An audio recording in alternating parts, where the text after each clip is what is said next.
Judah, where we've seen a few disruptions in the LA Long Beach complex and elsewhere on the West Coast. And it's related to these ongoing negotiations between port interests represented by the PMA and West Coast dock workers represented by the ILWU. That's still not resolved. And as I say, we're hearing about local productivity issues. How does this play out as we're looking at that Trans-Pacific contracting season? This have a bearing on where cargo will be contracted to be sent to by shippers, do you think?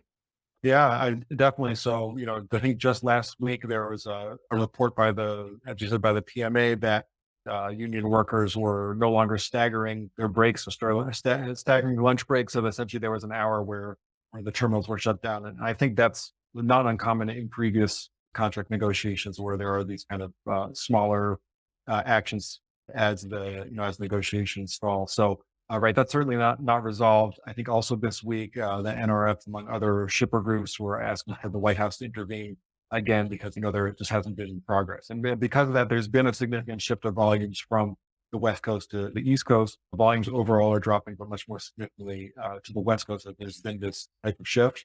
As that's happened, there's been more of the infrastructure needed that's been kind of developed on the East Coast over the last year or so to kind of accommodate that shift. So it's certainly possible that some of that shift will be residual, and that you'll see that in the contract negotiations as well.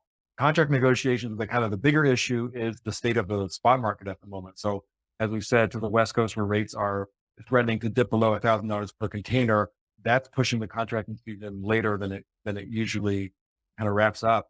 As these contracts run from May to May. So that's a complicating situation because obviously if the spot rate is extremely low, shippers are going to want to lock in a lower rate for their contracting season. But this isn't really a profitable rate for carriers who are also facing inflation. So that's kind of leading to some tensions and complications there.